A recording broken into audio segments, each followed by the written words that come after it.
நீங்க உங்களுடைய பிரச்சாரங்கள்ல தொடர்ந்து உருது முஸ்லீம்கள் வந்து தமிழர்கள் இல்லை அப்படின்ற ஒரு கருத்தை முன் வச்சிட்டு இருக்கீங்க. இது பெரும்பாலும் இஸ்லாமிய மக்கள் சமூகத்தில் ஒரு பெரிய ஒரு வேதனை ஏற்படுத்தியிருக்கிறது. என்னுடைய கேள்வி 2-3 கேள்வியா இருக்கு. பத்திரிகையாளர் வந்து உங்களை அடிக்கடி சந்திக்கலாம். இதே மாதிரி சந்தர்ப்பங்கள் தான் உங்க எல்லா கேள்வியும் கேட்க முடியும். மூலமா கேட்டாலும் பதில் சொல்லியிருக்கேன். அதுக்கப்புறம் வந்து இஸ்லாமியர்கள், உருது பேசக்கூடிய இஸ்லாமியர்கள், தமிழர்கள் பேசக்கூடிய இஸ்லாமியர்கள் என்று நீங்களே பாகுபாடு பிரிச்சிங்க அப்படின்னா, இந்திய அளவில் வந்து முஸ்லீம்கள் இஸ்லாமியர்கள் வந்து இந்தியர்கள் கிடையாதுன்றது பாஜகவுடைய சித்தாந்தமா இருக்கு. நீங்க இந்த பக்கம் வந்துட்டு தமிழர்கள் வந்து உருது முஸ்லீம் பேசக்கூடியவர்கள் தமிழர்கள் சொன்னீங்க. நீங்க கேட்கறதுல எவ்வளவு இருக்கு பாருங்க. நீங்க உங்களையும் தாழ்மைப்படுத்துறீங்க, என்னையும் தாழ்மைப்படுத்துறீங்க. எப்படின்னா, நீங்க உருது பேசுற இஸ்லாமியர்னு சொல்லிட்டீங்க. அப்புறம் நீங்க அவரை என்னை தமிழர்னு சொல்ல மாட்டீங்கன்னு சொன்னீங்கன்னா, நீங்க அந்த இஸ்லாமிய அந்த தாய்மொழியும் தாழ்த்துறீங்க, என்னையும் தாழ்த்துறீங்க. இப்ப நான் உருது பேசுற மக்கள் தமிழர்கள் கேட்டா பாகிஸ்தான் தமிழ்நாடான்னு கேட்டா நீங்க பதில் சொல்லுவீங்களா?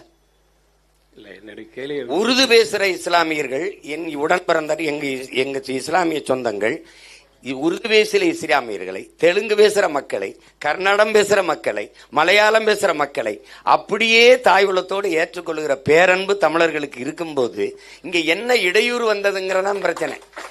உருது பேசுற இஸ்லாமியர்களுக்கு இடம் இல்லை. நாம் தமிழர் கட்சியில உருது பேசுற இஸ்லாமிய தம்பிகள் இல்லையா? அவங்க தேர்தலில் போட்டியிடலையா? உருது பேசுற இஸ்லாமியரை தமிழராய் ஏற்றுக்கொள், தெலுங்கு பேசுகிறவர்களை தமிழராய் ஏற்றுக்கொள், கன்னடம் பேசுகிறவரை தமிழராய் ஏற்றுக்கொள்ளுங்கும் போதுதான் அது கஷ்டமா இருக்கு. ஏன் அந்த மக்களினுடைய மொழியை, அந்த மக்களுடைய கலை கலாச்சார பண்பாட்டை எதுக்கு சிதைக்கிற நீங்க அப்படியே ஏற்றுக்கொள்ளக்கூடிய பேரன்பு எனக்கு இருக்கும்போது, என் உடன் பிறந்த சகோதரனா ஒரு தாய் பிள்ளைகளை நாங்க தழுவி வாழுகிற பேரன்பு எங்க கிட்ட இருக்கும்போது, அப்படி நீங்க அதனால ஏதாவது இடையூறு வந்துச்சுன்னு சொல்லுங்க. நம்ம கோட்பாடை நீங்க புரிஞ்சுக்கணும். எல்லாரும் ஒன்னா கூடி வாழுவோம். ஆனா எங்க தாய் நிலத்தை தமிழர்கள் நாங்க தான் ஆளுவோம். எல்லாரும் ஒன்னா நிப்போம், ஒரு தாய் பிள்ளைகளா ஒன்னா நிப்போம். ஆனா நாங்க தான் கொஞ்சம் முன்னால் நிப்போம். ஏன்னா இந்த ஒரு இடம் தான் எனக்கு இருக்கு. நீங்க நல்லா கவனிச்சுக்கணும்.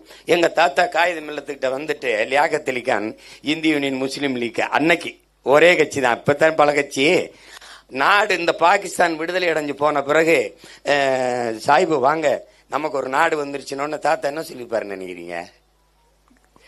நீங்க போங்க, இது எங்க நாடு, எங்களுக்கு ஒரு நாடு இருக்கு. நீங்க இஸ்லாமிய மக்களுக்கு, இங்க இருக்கிற இஸ்லாமிய மக்களுக்கு ஏதாவது நல்லதை செய்யணும்னு நினைச்சீங்கன்னா அங்க வாழ்ற இந்துக்கள், கிறிஸ்தவர்கள், சீக்கியர்களை பத்திரமா பாத்துக்கிறீங்க. அதுதான் அவர் சொன்னது. அப்ப நீங்க வந்து இப்படி சொல்றதுனால என்னன்னா, தமிழன் ஒரு மாண்பு இருக்கு பாருங்க. யாதும் ஊரே யாவரும் கேளீர் அப்படின்னு பேரன்பு கொண்டு நேசித்து வாழ்ந்த ஒரு இனம் இருக்குல்ல, அது சிறுமைப்படுது. எனக்கு அதனால ஒரு பிரச்சனையும் இல்லையே. நீங்களா இருங்கன்னு தான் சொல்றேன். நீங்க எதுக்காக இனம் மாறீங்க? எங்களை தமிழரா ஏற்க மாட்டீர்களா? நாங்கள் 400 ஆண்டுகளா அங்க இருக்கிறோம்னு தெலுங்கு பேசுற மக்கள் பேசிட்டு அப்புறம் தெலுங்கர்கள் மாநாடு போடுவதை எப்படி நீங்க இருக்கிறீங்க? இப்ப நீங்க தெலுங்கராவே இருந்து எங்களோட வாழ்றதுல எந்த இடையூறும் இல்லையேங்கிறதான் பிரச்சனை இங்க. அதை நீங்க விளங்கிக்கணும். அதனால நீங்க காயப்பட்டா அதுக்கு என்னை பொறுத்துக்கிறீங்க.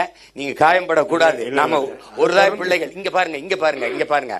நான் இஸ்லாத்தை ஏற்றிருக்கிறேன், எங்க அண்ணன் ஏற்றிருக்கிறாரு, என் தம்பி ஏற்றிருக்கேன், என் மாமன் மச்சான் ஏற்றிருக்கேன், நீங்களும் ஏற்றிருக்கிறீங்க. நீங்க அரேபியால இருக்கீங்க, அரேபியன். நீங்க பாகிஸ்தான்ல இருக்கீங்க, உருது. அவன் வங்காளதேசத்துல இருக்கான், வங்காளி. நான் தமிழ்நாட்டில் இருக்கேன், தமிழன். ஓர் இறை ஏற்று, ஏக இறைவன் அல்லாவை ஏற்று ஒரே வழி நபிகள் மொழின்னு பயணிக்கிறோம். அதனால மார்க்கத்தால் நான் இஸ்லாம், மொழியால் இனத்தால் நான் தமிழன், அவன் அரேபியன், அவன் வங்காளி. உங்களுக்கு புரியுதுன்னு நினைக்கிறேன். இந்த உணர்வை நீங்க தெளிவுபடுத்திக்கிட்டீங்கன்னா நமக்கு ஒண்ணுமே கிடையாது. அண்ணன் நீங்க எங்களை என்ன தமிழனா ஏற்க மாட்டீங்க, எங்களை ஏன்னு நீங்க உறவா ஏற்க மாட்டீங்கன்னு சொன்னீங்கன்னா நான் அவமானப்படுறேன், வெக்கப்படுறேன். தமிழனா ஏன் ஏற்கணும்? நீங்க ஏன் உங்க அடையாளத்தை தொலைக்கிறீங்க? நான் வந்து இப்ப இந்த நிலத்தை விட்டு எந்த நிலத்துல வாழ்ந்தாலும் கொஞ்சம் அமைதியா இருக்கணும். கர்நாடகால 1.25 கோடி இருக்கிறோம். தென் மாநிலங்கள்ல பெரும் எண்ணிக்கையில வாழக்கூடிய ஒரு இனம் வந்து தமிழர்கள். நாங்க கர்நாடகால 1.25 கோடி. நாங்க யாராவது கன்னடனா மாறி இருக்கோமா? அடிச்சு வரட்டினா நான் கன்னடன்னு சொல்றேன்னா, வாழ நாடற்ற ஏதிலிகளா போயும் கூட Canada, America, France, Germany, London எல்லா நாட்டில் இருந்தாலும் நாங்க தமிழர்கள் தான். அகதியானாலும் தமிழர்கள் தான். உங்களுக்கு புரியுதா? கர்நாடகாவிலும் தமிழன், கேரளாவிலும் தமிழன், ஆந்திராவிலும் தமிழன், பீகார்லையும் தமிழன், குஜராத்திலையும் தமிழன், உத்தரப்பிரதேசத்தின் தமிழன், உகாண்டாவிலையும் தமிழ். எங்கு போனாலும் தமிழன். நாங்க தமிழனா இருக்கோம், இனம் மாறல. ஆனா இங்க யாராவது வந்தா, பீகார்ல இருந்து வந்தா நான் இந்தியன், கேரளா ஆந்திராவில இருந்து வந்தா நான் நான் திராவிடன், நான் அங்க போனா நான் தமிழன்.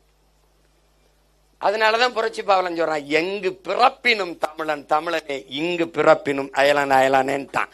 அதனால நீங்க அந்த கவலையே விடுங்க.